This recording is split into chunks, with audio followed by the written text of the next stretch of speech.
పోలవరం జిల్లా చిన్నరామయ్యపేట కొండపై 3 రోజులుగా తిష్టవేసిన పెద్దపులి ప్రస్తుతం తొయ్యేరు గానుగులగొంది గ్రామాల మధ్య సంచరిస్తోంది. దీంతో దామనపల్లి, సీతారాం, నాగులగొంది, తొయ్యేరు గ్రామాల ప్రజలు అప్రమత్తంగా ఉండాలని అటవీశాఖ అధికారులు హెచ్చరించారు.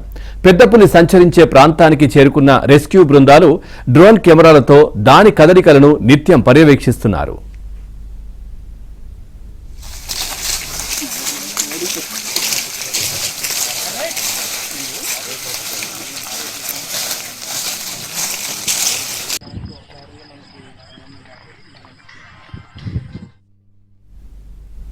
మరోవైపు పాత దేవీపట్నం వైపు ప్రజల రాకపోకలను అటవీ అధికారులు నిషేధించారు. పులి సంచరించే సమీప గ్రామాల ప్రజలు తమ పశువులను సురక్షిత ప్రదేశాల్లో కట్టేసుకోవాలని సూచిస్తున్నారు.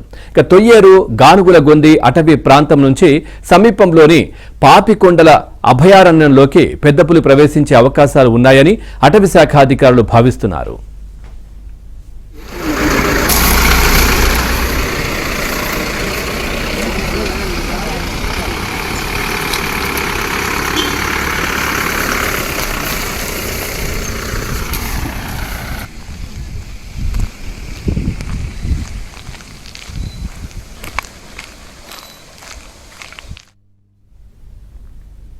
నాగర్ కర్నూలు జిల్లా అమ్రాబాద్ జంగిల్ సఫారీలో పెద్దపులి ప్రత్యక్షమైంది.